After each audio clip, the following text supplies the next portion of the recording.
How do you think life for a teenager is different in Uganda from your own life here in the United States? In where? Uganda, in Africa. Their life, how is it different in Africa? It's probably way different because a lot of people suffer over there. We have a lot of good advantages over here. They don't have as much stuff as we do.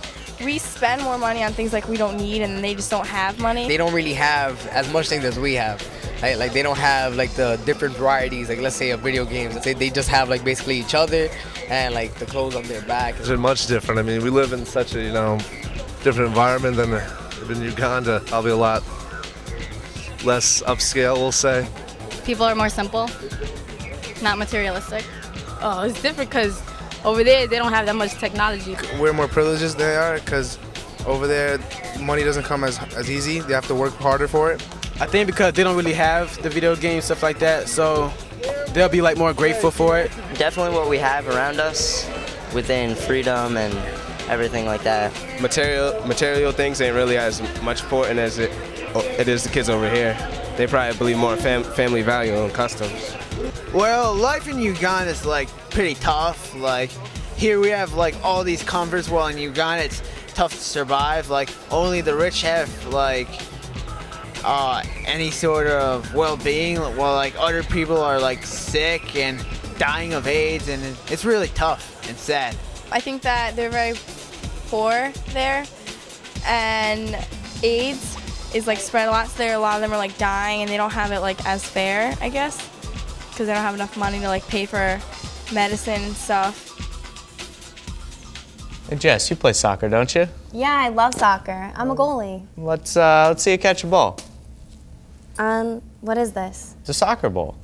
Jack, I've been playing soccer since I was like 4 years old, and this does not look like a soccer ball. Well, obviously you've never seen a Ugandan handcrafted soccer ball.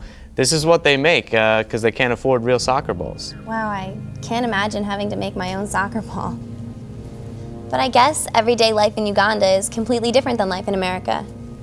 Yeah, I don't think they have even real organized sports in the villages, and I know they don't have electricity, which means they don't sit around playing video games like we do. The people are too busy working every day to get the necessities like food and water, just to survive. What do you think your life would be like if you lived in Uganda, Africa? How different do you think it would be? It's about as different as these two soccer balls. Uganda is a landlocked country right on the equator.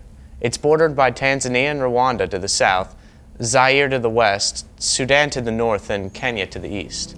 It is roughly twice the size of the state of Pennsylvania. Because of the AIDS pandemic, hundreds of thousands of children are left orphaned, and nearly half the population is under the age of 15.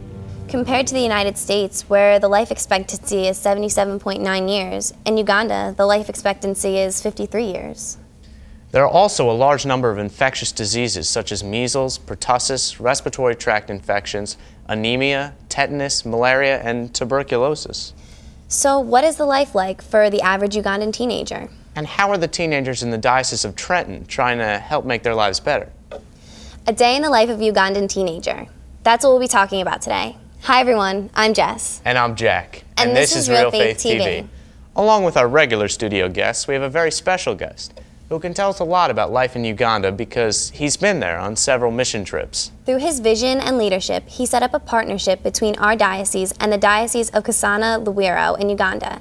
He recognized that we all share the same values, hopes, dreams, and faith. The partnership between our diocese helps us to celebrate those things which we have in common and share the gifts we have with our friends on the other side of the world. Please welcome our Most Reverend Bishop of Trenton, John M. Smith. Yeah.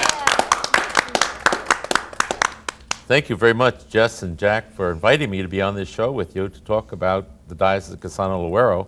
So while we've got you here, Bishop, would you mind elaborating a little bit on that partnership that we have with Uganda? Sure, Jack. That happened because I was on the board of Catholic Relief Services, which is the international outreach of the Church of the United States to the developing world, and we work in about 81 different countries. And Catholic Relief, when I was a board member, they sent me to Africa about 10 times to different countries.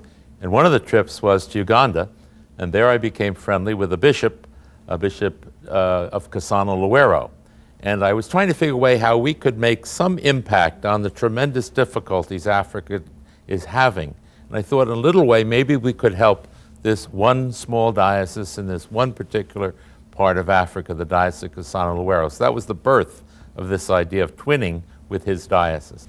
Thank you, Bishop. It's nice to know we can make a difference too. The director of Realfaith TV, Jim Parker, has his own special relationship with the people in the Diocese of Kasana-Luweero. He originally traveled with Bishop Smith to videotape and document one of his trips, and now he travels back every year to help raise funds for Catholic relief services to help make life better for the people living there. On his last trip there, he interviewed a few teenagers for us so we could learn more about what life's like for them in Uganda. We'll hear from them a little later in the show and also talk with our studio guests. But first, let's go back to the teens on the street and find out if they think that we have anything in common with the teenagers in Uganda. I think everybody has everything in common with different people. I think I could find a common thing between everybody. Like, I could find something that you like, that I might like. I think we could relate to anybody, you know? I feel that we all teenagers, but we live different lifestyles. Like, we have better opportunities over here than they do, I'd say. Do you think we have anything in common with them? Maybe just the same things that teenagers go through, stages and all that, but that's about it. Do you think you have anything in common with them? If so, very little, but not a lot. No, not really. We're all the same. So basically we do. Somewhat, yeah, because they're all like us and they're living people, they're human beings. We have a lot in common. We're all people. But we're probably like the same people, like inside. We all have stuff in common with each other, no matter like how different we are. Like we're all humans. We all share like the same type of mind. We all have like the same thoughts and all that. So yeah, like we all are somewhat connected. We all have dreams like of a better life. Like everyone wants to live the best that they can, but we don't really worry about anything. Well, they worry about everything. I feel we all pretty much have the same interests and all look for the same thing.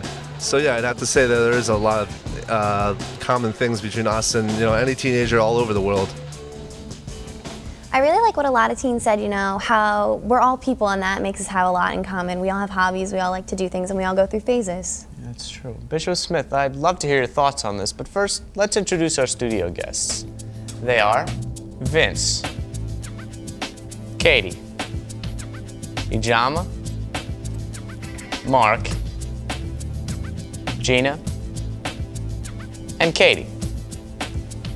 So, Bishop Smith, what's your experience? If you were to compare the teenagers in Uganda with the teens in America, would you say they had anything in common? Well, what they have in common is their youth. And I think all youth have hope for the future and a desire to make a better place for themselves and their families and their future children. And the young people in Uganda are filled with that spirit of hope, but also with another virtue, and that is they work really, really hard on a daily basis to make things happen. And when they look at their lives, there's a pretty bleak future for many of them because of the difficulties that they encounter. They don't have the opportunities that American youngsters have for education, to find good jobs, to find a place, to find peace, to find good health care, to find an education. So what about you guys? Do you feel any connection to the teenagers in Uganda? I definitely think we do have something in common with them. Like Bishop said, our youth. We have expectations. We look for the, to go to the future, and but also we have a lot of things different. They live differently over there, and they have to work hard to get things that they want. And yeah, like the teens on the street said, we are all humans and we're all related in that aspect. And I do agree also that we do have differences. I think physically and just biologically, as teenagers, we go through the same processes. Puberty, for instance. I think it's important to try and feel connection to teens in Uganda and even all of Africa, because it's such an important part of the world now and has taken the center stage politically, and socially. And I think it's important that we try and examine what kind of connections we can feel there, because even a lot of leaders are taking an interest in it. Like even Pope John Paul II wrote that contemporary Africa can be compared to the man who went down from Jerusalem to Jericho, who fell among robbers who stripped him, beat him, and departed, leaving him half dead.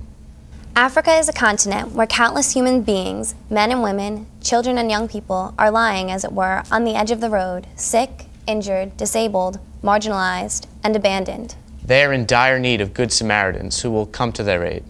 We live in a world of plenty. In fact, you might even say we have excess. We have way more than we need. And I think we take a lot of the privileges we have for granted.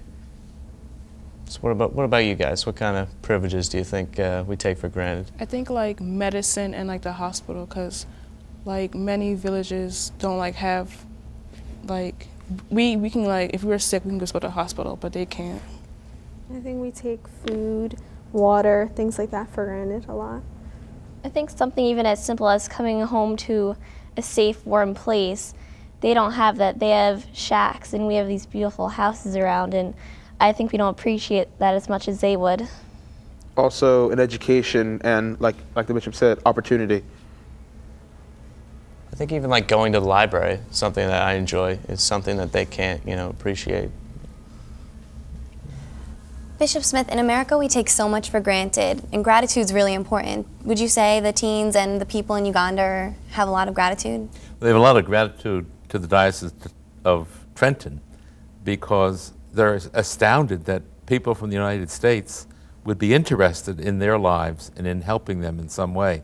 And every time I've gone there with any group, that people just shower us with their affection, their gratitude, and it's very humbling because we do so little for them, but they're just thrilled that somebody's taking an interest in them, in helping them to find a better life. And young people there have tremendous responsibilities, because often the moms and dads of families have died or been killed in wars or died of AIDS. And so often it's teenagers, kids 13, 14 years old, younger than most of you, who are taking care of their brothers and sisters and are really the family for younger brothers and sisters, and do it with such great love and affection and spirit of sacrifice. The young people there just lift my spirit each time I go, and then they thank me for coming, but they give me more than I've ever given to any of them. It's got to be quite an experience Sure to go is. there. I mean, we take so much for granted. A typical day for an American teenager is, get up, grab breakfast, maybe watch a show or two on the television,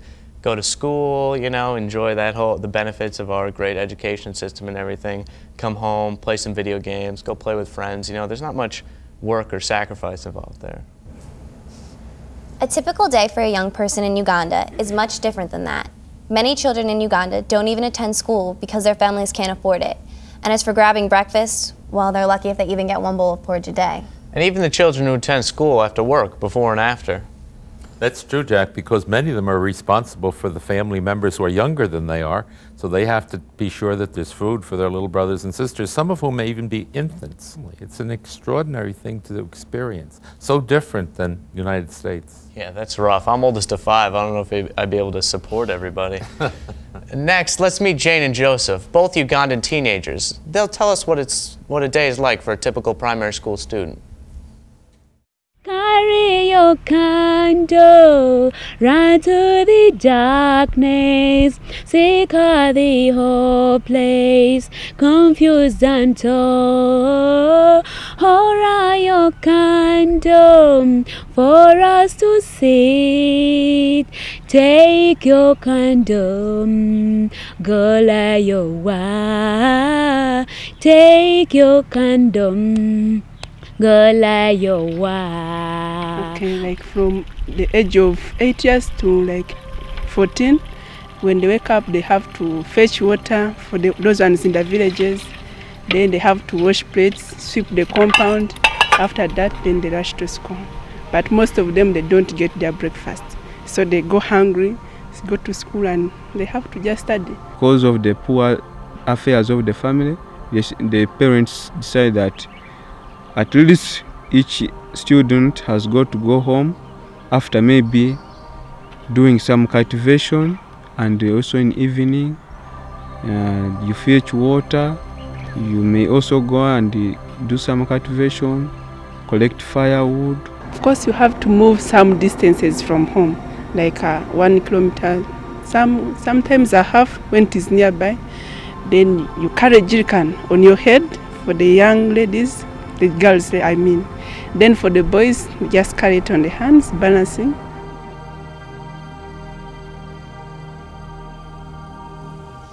Can you imagine if you had to walk to get water every single time you needed it? Some of the facts that startled me when I was learning about Africa are that women and girls frequently sustain injuries carrying those heavy water containers, and are often dehydrated and anemic from the exertion of collecting all that water. And did you know that just one flush of a toilet in the West uses more water than most Africans have to perform an entire day's washing, cleaning, cooking, and drinking? So, Bishop Smith, it seems like it would be almost impossible for humans to survive on that much water. It would be certainly in our world, because water is such a tremendous commodity, Jack. Even though they may have the water because they're on Lake Victoria, the water is not usable because it's polluted. And so they'll use the water, and the water will cause sickness. So one of the things we're trying to do through our projects is to provide some villages with clean water facilities. I can't imagine living like that. Some lucky teenagers in Uganda attend the secondary schools, which are equivalent to our high schools. Many of them are only able to attend because of scholarships provided by organizations like CRS. Next, Christine, Jane, and Sylvia share their experiences at the secondary school in Uganda and also talk a little bit about what they like to do for fun. A student gets to secondary school, you have not got to go and work for very long hours and get exhausted. You find that students improve even and perform better than they had been doing in primary. Life there is somehow easy, it's somehow good if you're used to the environment. Wake up in the morning, you go to class, after that you come back, you go for supper. Won't take a lot of time relaxing. They tell you to go for preps, come back, you sleep. When you go to school, at least you get to know about most people from all parts of the country. Some come from the south, from the east, from the central. All of you come and converge in one place, and you get to know about each other's culture, so you can live happily. In schools, they don't allow us to grow hair. They think that, most teachers think that when we grow our hair, we'll spend more time in caring for our hair. So they just tell us to cut it short, because they think you have to get your time for reading books, not to care for your hair. But when you go to university, I have to grow my hair long, so that I may also fit in that. For fun, I just like listening to music, watching movies, going for soccer. I like soccer so much. My hobbies? Listening to gospel music, singing, another thing, carrying out Bible studies during my leisure time, preaching, evangelizing the word of God to young people. One of the things we have in common, like I really like singing, like I think Jane or Sylvia said, and I really like soccer too. And those two things, they're both such a big part of my life, and it's really hard for me to like believe that me and two teenagers who live such different lives have that big part in common. Yeah, I also like watching movies all the time, like Jane said, and like even on a deeper note, like I think like just the common bond that like humans share, like the need to feel loved and like belong to something that we all have in common. I also like watching movies and singing, and it's really interesting how like two different people from different lives can share so much in common. And how they also like to listen to music and agreeing with watching movies and things like that too. I also love to sing and watch movies. I think one thing that's completely different, I know all girls who have hair, if they had to cut it short, they would start flipping out, and I know that's completely different. Because to American teenagers, especially young ladies, hair is so very important, either guys sometimes, but in Kasana-Luweero or in all of Uganda, all the girls have their heads almost shaved. And I had to smile when you were talking about liking to go to movies, and you're assuming they go to movie theaters. That isn't the way it works. They do have movies, but it's because maybe somebody, someplace in the village has a generator and uses gasoline for the generator, and then the whole village might come to watch a movie on an 8mm old movie camera, like you've never seen, but your parents might remember.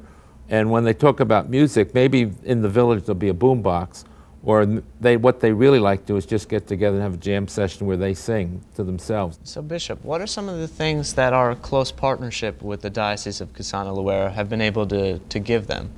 One of our projects is to provide cows.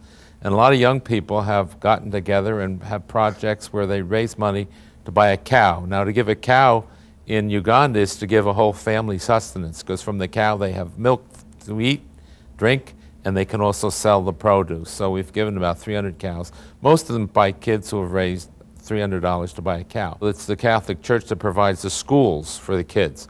And so we've been helping with school tuitions and also helping supplies to schools.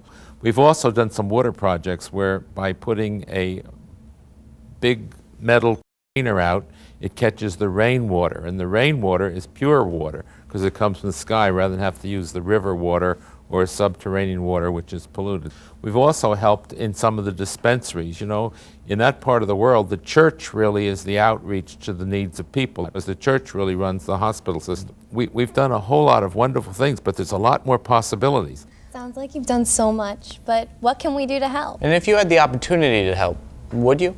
That's what we ask the teens on the street. Let's check it out.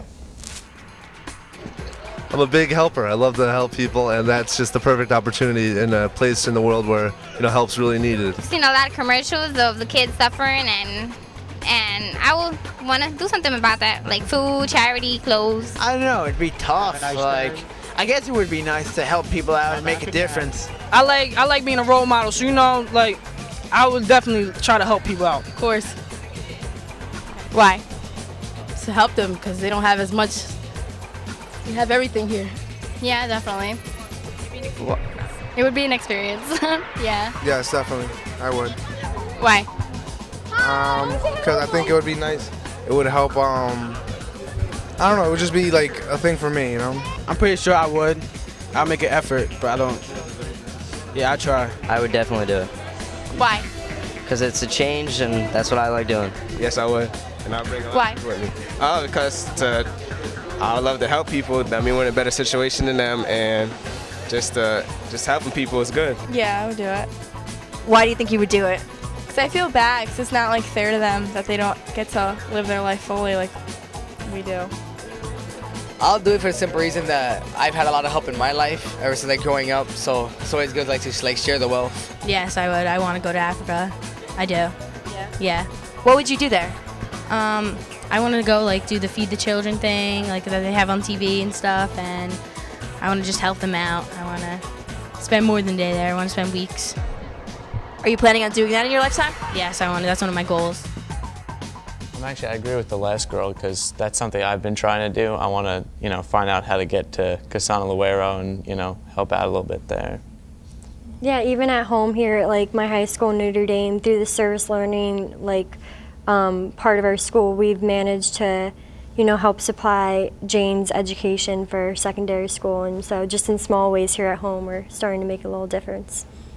Yeah, since I go to a private school, we wear uniforms, and every so often we get a dress down day. So for one dress down day, they had us pay to dress down. And with that money, we were able to buy like 3 or 4 cows for some of the families in Uganda. I started a project, Beads of Love, where I made beaded and hemstring jewelry. That's really beautiful. And I used the money to go to St. Jude's Orphanage in Africa. And last year I raised $500, and I used that for instruments and different arts and crafts supplies. This year my goal is to raise over $1,000 and to use that money to either expand or clean up the orphanage. Well, as Bishop of the Diocese of Trenton, I'm just so proud of you young people for being part of this wonderful outreach to our sister diocese in Kasana-Luweero. And I hope sometime maybe every one of you can come to Uganda to meet your brothers and sisters who love you very much for the ways you're helping them to have a better life and a better future. Next, let's go back to Joseph and Jane and listen to the advice they have for teenagers living in America. To all young people in America, my message to them is to just keep on and stick to God. And also, since they have got enough, they should see that they also lend out hands as far as they can to help the young people in Africa. So please utilize your chance such that you may acquire your goals and also be able also to know the Lord, don't forget Him, and do what is required of you, because the Lord wants us all to inherit the kingdom of heaven, and by this it's through service to Him. Try to always answer your calls from the Lord, because the Lord calls us each one in his own vocation. We definitely have our faith in common. No matter what troubles we may face in this world, and wherever we are in the world, our faith can help us through. I think that when people suffer, they grow closer in some way to God. And I really admire the young people of Uganda. They show great courage and strength to try to make positive changes in both their lives and their country. I think that's something we should all have in common if we don't already. So how about you guys? What inspired you most about the teens in Uganda? Really, their story of courage and their perseverance and faith to just never give up on their goals or their dreams is really inspiring. And how they can look at people and the lives that people have in America and still go on with their day-to-day lives, knowing that God is there to help them. As Catholic Christians, we cannot turn our backs on those in need in other parts of the world. Even the littlest gesture or prayer can make a difference in someone's life. We are called to reach out to those in need. Proverbs 31, verses 8 through 9 reads, "Speak out for those who cannot speak. For the rights of the destitute, speak out, judge righteously. Defend the rights of the poor and needy." Bishop Smith, thank you so much for being with us today.